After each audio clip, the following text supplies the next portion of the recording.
오늘 우리에게 주신 하나님의 말씀 로마서 12장 2절 말씀입니다. 로마서 12장 2절 말씀 우리 같이 읽도록 하겠습니다.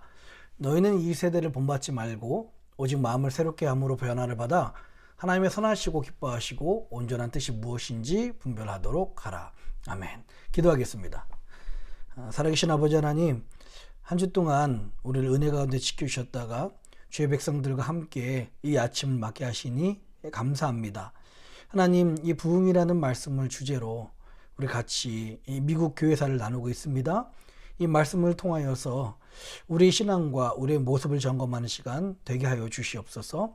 앞으로 건강한 우리의 믿음을 세우기 위해서 또 우리의 모습을 그려보며 건강한 말씀으로 세워진 그런 믿음을 그리는 시간 될 수 있도록 역사하여 주시옵소서. 감사합니다. 예수님 이름으로 간절히 기도합니다. 아멘.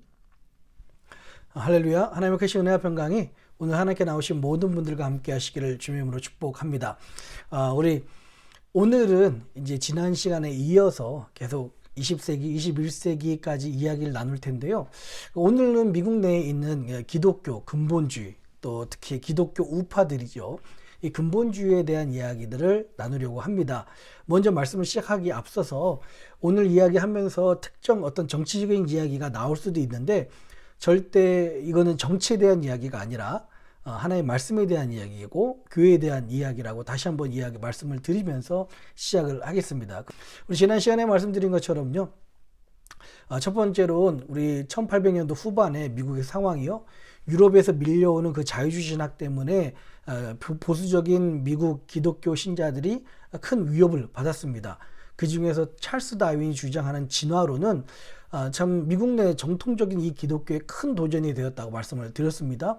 또 두 번째로는 미국 남북전쟁 이후에 참 혼란스러운 이 상황들, 그리고 서로에게 상처 주었던 그 상황들, 그리고 남북전쟁이 북쪽의 승리로 이제 끝나면서 미국이 본격적으로 북쪽을 중심으로 5대5를 중심으로 산업화되며 도시 문제들이 생겨났다라고 이 말씀을 드렸습니다. 이렇게 기독교에 대한 미국 내의 불신, 특별히 기독교 전통 신앙에 대해서 큰 위협을 받고 있는 바로 그런 상황이었습니다. 지난 시간에도 말씀드렸듯이요. 이런 도전이 있을 때 두 가지로 나눠졌습니다. 그 자유주의 신학을 좀 더 적극적으로 받아들이려는 노력과 또 한쪽에서는 오히려 자유주의 신학이 발전될수록 더 보수적인 신학도 같이 발전되고 이들을 더 배척했던 일들이 일어났습니다. 그래서 지난 시간에 말씀드렸죠. 그 자유주의 신학이 발전되니까 보수적인 신학이 더 발전했었고, 특별히 성서무호설이라든지 전천년 세대주의라든지 이런 신학과 함께 그 유명한 D.L. 무디를 통해서 부흥회가 열리며 또 다른 영적 대각성 비슷하게 이런 운동들이 일어났습니다. 이것은 부흥회로 전 미국에 전파되었고요. 학생 자원 운동을 통해서 많은 선교사들이 배출되었고 세계 선교에 꽃을 피우기 시작했다라고 말씀을 드렸습니다. 자, 이렇게 1900년도까지 이런 분위기가 1800년도 후반부터 1900년 초반까지 계속 이어졌습니다. 미국 내에서 이 자유주의 신학과 보수적인 신앙이 서로 보이지 않게 전쟁을 이어나가고 있는 그런 상황이었습니다. 근데 바로 그때 1925년입니다. 미국뿐만 아니라 세계적으로 가장 큰 이슈를 받았던 사건이 1925년에 터집니다. 그 사건을 우리는 흔히 원숭이 재판이라고 그러거든요. 근데 이제 이거를 스콥스 재판, 이 존 스콥스를 고소함으로 말미암아 일어나는 스콥스 재판이라고도 이야기를 합니다. 1925년도 테네시에서는요, 특히 미국의 많은 주가 그랬지만 보수적인 테네시는 학생들에게 진화론을 가르치는 것은 불법이었습니다. 오히려 학교에서는 창조론만 가르칠 수 있게 되었어요. 그러니까 지금과 거의 반대였죠. 그런데 한참 혈기왕성하고 젊은 교사였던 이 스콥스, 그리고 좀 기간제였습니다. 이 스콥스 교사가 생물 교사로서 학교에 갔고 생물 시간에 이 아이들에게 진화론을 가르쳤던 겁니다. 그 이야기를 들은 학교에서 테네시 정부에서 이 스콥스를 자르게 됐죠. 이에 대해서 고소를 스콥스가 합니다. 그래서 재판이 열리게 되었는데요. 이 재판이 점점 사회적으로 많은 관심을 갖게 되었습니다. 나중에는 이 재판이 어떻게까지 번지냐면요. 그 당시에는 진화론과 창조론의 싸움이라고까지 번졌습니다. 뿐만 아니라 심지어는 과학과 종교의 대결, 이런 구도로 갖게 되었습니다. 사실 과학과 종교의 대결이 아니고, 과학과 종교는 뗄래야 뗄 수 없는 그런 대립하는 사이가 아니라 뗄래야 뗄 수 없는 사이인데, 세상 사람들의 이런 그 술법에 의해서 과학과 종교처럼 이렇게 대립처럼 보여지게 됐습니다. 이런 세간의 관심에 걸맞게 당시에 거물급 변호사들이 이 원숭이 재판을 담당하게 되었는데요. 특별히 이 테네시 정부를 위해서, 그러니까 보수적인 곳이죠. 여기서 이게 윌리엄 제닝스 브라이언이라는 그 변호사가 일을 맡게 되었습니다.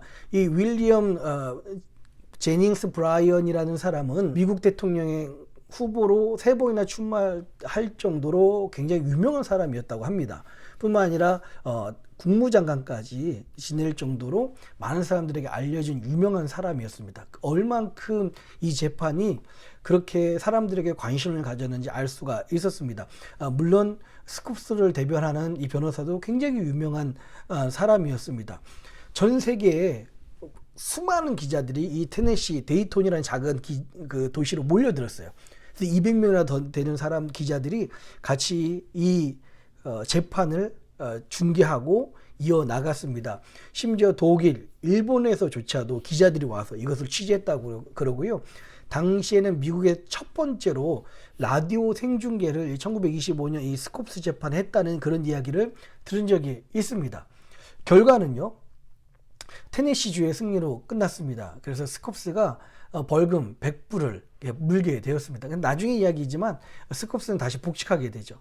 그런데요, 결과는 창조론이 이긴 것 같지만 그 내용적인 면에서는 창조론을 주장하는 변호사가 완패하게 됩니다.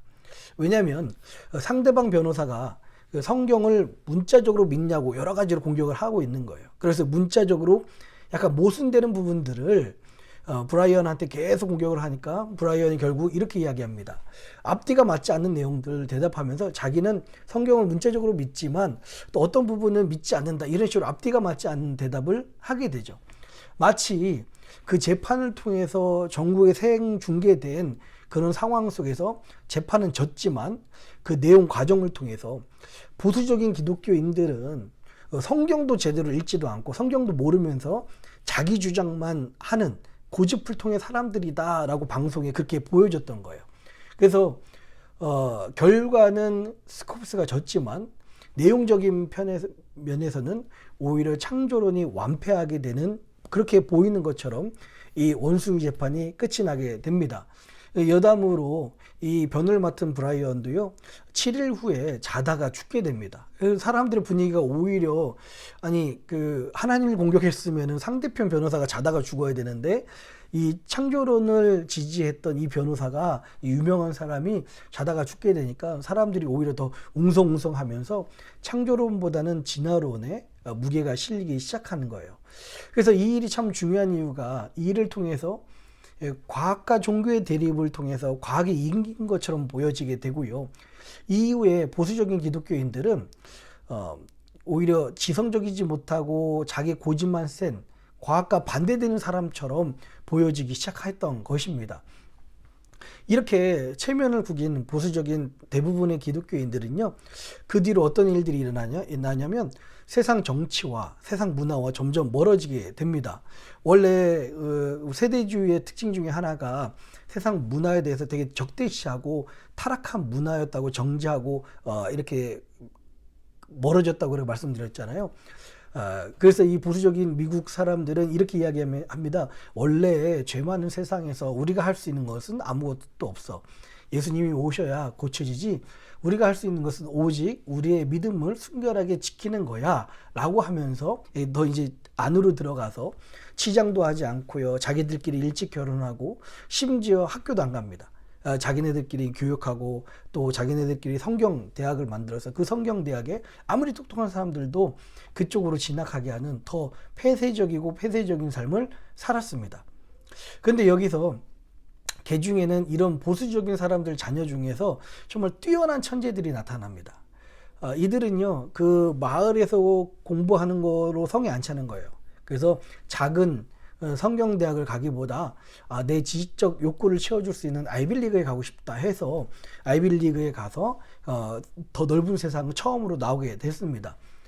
그 보수적인 사람들의 그 자녀들, 보수적인 기독교인들의 자녀들은요, 처음엔 부모님 말 듣기로는 이 보수적이 아닌 사람들, 특별히 진보적이고 자유주의 신학적인 이 사람들은 마치 머리에 뿔이 난 그 악마처럼 보여지고 행동할 줄 알았는데, 그 진보적인 사람들의 그 교수님들 만나니까 너무 젠틀한 거예요. 너무 친절하고 너무 스마트하고 이런 것들을 보면서 오히려 더 인격적인 것을 보고서 그들이 이제 점점 깨닫게 됩니다. 그 자녀들이 깨닫기 시작했던 것이 세상은 우리가 도망쳐야 될 대상이 아니라 오히려 신앙은 보수적이지만 이 보수적인 신앙을 가지고 세상에 들어가서 우리가 변화시켜야 될 대상이구나 라는 것을 깨닫게 됩니다. 이것을 우리는요, 그 당시에 이런 보수적인 사람들의 자녀 세대들이 세상에 다시 나와서 보수적인 신앙을 가지고도 활동한 것을 우리는 신복음주의, 네오 이벤젤리칼리즘이라고 이렇게 이야기를 하는데요. 그 중에 가장 대표적인 사람이 바로 빌리 그레함입니다. 그리고 크리스천 투데이라고 기독교 잡지 중에서 가장 큰 잡지 중에 하나라고 알고 있습니다. 칼 헨리 같은 사람들이 이에 속합니다. 나중에는 이제 신복음주의라는 말 앞에 신이 떨어지고 그냥 복음주의라는 부류로 불리게 되는 거죠. 참고로 그래서 근본주의자들한테는 복음주의자인 이 빌리그람도 막 배교도다라고 불릴 정도로 근본주의자들은 굉장히 좀 스트릭하고 오히려 더 굉장히 좀 엄격한 그런 신앙적인 모습을 가지고 있습니다. 자, 인데요. 여기서 이제 미국 근본주의 출현이 있습니다. 그렇게 일부 사람들은 앞에 나섰지만 거의 1960년대까지는 아주 보수적인 사람들은 오히려 정치에 아니면은 세계 문화에 드러나지 않고 자기들끼리 신앙을 지키는데 집중했습니다. 그런데요, 1900년대 그 후반쯤에 되면은 미국 내에서도 사회적으로 큰 변화들이 일어나요. 1960년대부터 시작해가지고 공립학교에서 기도를 하지 못하게 하거나 성경을 읽는 것을 금지시키는 그런 법안들이 통과가 됩니다. 예전에는 제가 볼티모어에 있을 때 1960년대 학교를 다녔던 그 미국 목사님 말로는 학교에 가면은 주기도문하고 같이 기도하고서 학교를 시작했는데 이제 이후부터는 그런 공립학교에서 기도하고 십계명을 걸어 놓는다든지 이런 일들이 하지 못하게 된 것입니다. 그리고 여러분 한동안 유명했던 그 법이 있죠. 웨이드 앤 로우법. 이제 1973년도에 어느 일정 기간 안만 된다면 낙태를 허용하는 그런 일들, 그런 도전들이 나오게 됩니다. 그리고 그 중에서 또 하나의 일은요, 밥 존스라는 대학이 있습니다. 사우스캐롤라이나의 밥 존스라는 대학은 그 근본주의의 아성이라고 불리거든요. 이 밥 존스 대학에서는 당시엔 불법이었지만 흑인들을 입학하는 것을 받지 않았습니다. 그래서 흑인들의 인권도 존중해라. 당시에 이제 인권 평등 운동 때문에요. 그렇게 국세청과 또 나라와 싸우다가 결국엔 밥 존스 대학이 지게 되죠. 그래서 모든 사람들을 다 받아들이고 흑인들을 받아들이면서 점점 이 기독교 보수적인 사람들이 이러다가 오히려 자기네들이 꿈꾸는 그런 나라가 아니라 이 미국이 망가질 수도 있겠다라고 하는 그런 의식들이 생기기 시작합니다. 결정적으로 1976년도에 그 지미 카터 대통령, 그러니까 당시에 민주당이었었는데 이분이 당선이 되죠. 근데 이분이 원래는 인기가 없었는데 지미 카터 대통령이 주장했던 게 I am born again Christian. 나는 거듭난 그리스도인이다 라고 이야기해서 많은 사람들에게 특히 남부 쪽에서 지지를 받아서 이 지미 카터 대통령이 당선되었지만 지미 카터 대통령 재임하는 당시에 모든 정치적인 그런 결정들이 오히려 보수적인 기독교와 반대하는 결정들이 더 많았습니다.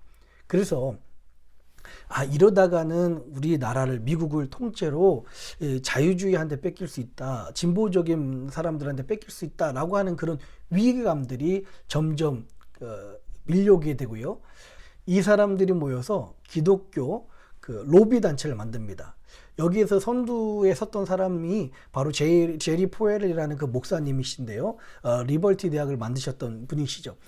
이 제리 포웰 목사님이 바로 모럴 메이저리티라는 이런 단체를 만들어서 당시에 1980년에 로널드 레이건 대통령이 당선하는데 굉장히 큰 역할을 감당합니다. 이 기독교 보수적인 사람들이 힘을 모으는 거죠. 그리고 원래는 레이건이 그렇게 종교적인 사람이 아니었다고 그래요. 그런데 이제는 그 레이건 대통령은 보수적인 기독교인들이 좋아할 만한 정치 사항들을 정책을 내놓고 그것을 밀어주며 기독교 보수주의자들에게 표를 많이 받고 그로 인해서 당선된 그런 경우에 있었습니다. 1980년대부터 시작해서 이제 정치 1번지에 복음주의자들, 특히 근본주의자들, 이 기독교 우파들이 생기고요. 기독교 보수주의자들이 나타나서 미국의 정치에 큰 영향을 주기 시작한 것입니다. 또 하나는요, 조지 부시 대통령, 아버지 부시 대통령이 당선될 때 팻 라버슨이라는 그런 목사님이 있습니다. 이 팻 라버슨 목사님은요, 예일 법대를 졸업했지만 변호사의 시험에 합격하지 못했고 오히려 그 사이에 은혜를 받아서 목사가 되었습니다. 그리고 이분을 통해서 CBN이라는 전 세계에서 가장 큰 기독교 방송, 지금도 이제 CBN이 이제 방송되고 있죠. 거기에 이제 그 방송을 설립했고요. 뿐만 아니라 이제 리전트 대학이라는 그런 그런 대학까지도, 신학교까지도 만들었습니다. 이분은요, 대통령 경선까지도 출마했는데요. 이런 정치적인 힘을 모아서 크리스천 콜리션이라는 그런 단체를 만들었습니다. 그래서 이것은 50개 주에 보수적인 기독교를 지지하는 사람들에게 더 표를 주고 그를 위해서 선거 운동하는 그런 가이드가 있는 거예요. 심지어 트럼프 대통령이 당선될 때도 그 제리 포웰 목사님의 아들이죠. 그 주니어 목사님이 활동하다가 사실 얼마 전에 이 제리 포웰 목사님이 리버티 총장이었었는데 도덕적인 문제로 지금 세간에서 많은 질타를 받게 되었습니다. 이렇게 정치에 기독교 보수적인 사람들이 예전에는 잠시 물러 있다가 1960년대에 이 사회가 점점 자유주의고 진보적으로 되는 것을 경계에서 나오면서 원래 미국은 시티 어퍼너 힐, 언덕 위에 세운 도시처럼 하나의 말씀이 중심이 돼야 되는데, 그리고 18세기에 있었던 매니페스트 데스티니처럼 하나님 나라를 건설해야 되는데 그렇지 못한 것에 대해서 반대 운동을 하고 오히려 그 정치에 적극적으로 참여하게 되는 거죠. 바로 이 사람들, 지금 강력한 그룹이 근본주의자들 그룹에 많이 속합니다. 왜냐하면 성경을 정치적인 그 이익을 위해서 성경을 사용하는 그룹들이 참 많이 나옵니다. 이들이 주장하는 게 그거예요. 공립학교 갔더니 아이들이 믿음이 없어지더라. 공립학교 갔더니 아이들이 이상한 선생님들한테 배우고 또 아이들끼리 진화론을 배우고 이러니까 점점 믿음이 없어지더라. 그래서 기독교 사립학교를 만들자. 이런 지원도 있었고요. 또 더 나아가서는 홈스쿨링을 집단으로 합니다. 그래서 제가 아는 것도 이 제리 포웰 목사님이 계신 그 동네에 가면요, 1000명이 있으면은 거의 900명, 800명이 홈스쿨링을 합니다. 이렇게 기독교 정신을 나눠주기 위해서 홈스쿨링 하고요, 일체의 진화론을 반대하거나 정치와 종교가 분리된 게 아니라 공립학교에서도 기도할 수 있게 해달라. 그리고 공공장소에서 10계명 붙여야 된다. 걸어놔야 된다. 그렇게 이야기하고, 뿐만 아니라 이들이 굉장히 경계하는 게 공산당인들입니다. 공산주의에 대해서 굉장히 경계하고요. 이제 우리나라도 거의 비슷한 상황이죠. 중동들, 이 타교도인 이슬람인 중동 문제에 대해서 되게 민감하고 중동을 굉장히 경계하다 보니까 오히려 친이스라엘적인 그런 성향을 갖게 됩니다. 또 이들은 당연히 낙태라든지 피임이라든지 아니면 혼절, 순결 적극적으로 지지하고요. 낙태와 피임은 반대하지만요. 이렇게 동성애도 특별히 반대하고 환경 문제는 거짓이라고 말하고요. 총기 규제는 없어야 된다고 그렇게 이야기하고 이제 전쟁은 지지하는 그런 사람들, 보수적인 사람들이 이제 나타나기 시작하는 것입니다. 이런 상황들은 이런 목적에, 이런 맥락에서 이해하면 왜 백인 또는 기독교 보수적인 미국 사람들이 이런 성향을 갖게 되었는가를 어느 정도 좀 알 수가 있습니다. 그러니까 지금 이제 그 상황들이 해석이 되는 거죠. 다시 한번 말씀드리지만요, 정치적인 이야기가 아닙니다. 우리가 속지 말자는 이야기고요.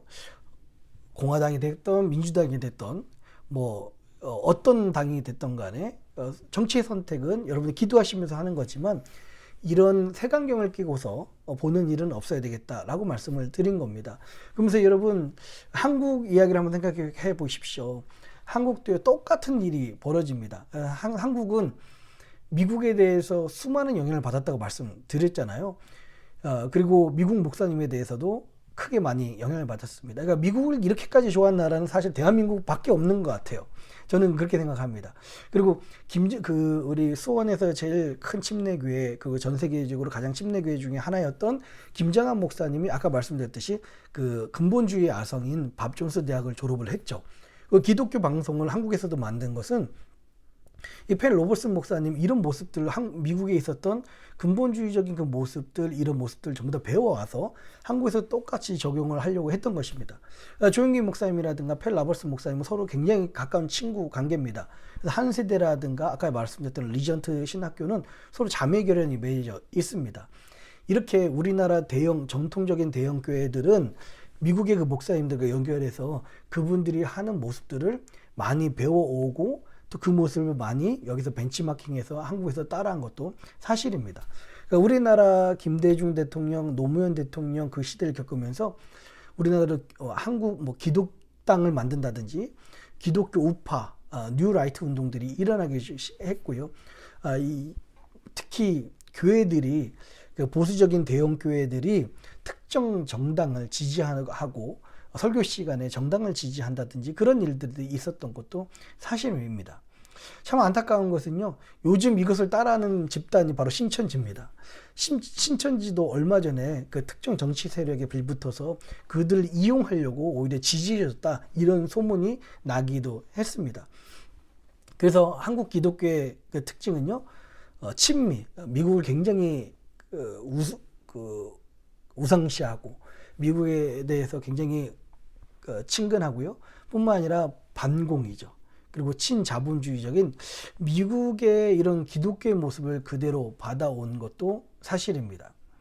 자, 더 깊은 이야기 하지 말고 오늘 여기까지만 이야기를 하는데요. 제가 왜 이렇게 말씀드리냐면 여러분 우리가 이 시대를 잘 분별해야 됩니다. 정치적인 이야기가 아니라 과연 우리는 어떤 것이 하나님이 기뻐하신 뜻인지를, 어떤 것이 말씀과 연결되어 있는지를 전부 다 우리가 기도하면서 분별해야 될 줄 믿습니다. 우리는 하나님의 말씀으로, 하나님의 말씀 바탕으로 교회에서는 그렇게 한다, 교회에서는 보수적이다 라고서 이렇게 행동을 하지만 그 사이에 우리도 모르게 보수적인 사람들이 아니라 자기 이익과 정치적인 이익을 위해서 활동했던 사람들의 모습들을 내가 그것을 믿음과 착각하지 않았는지 다시 한번 우리가 헷갈리지 말아야 됩니다. 말씀드렸습니다. 보수적인 신학은 참 중요합니다. 그건 자랑스럽습니다.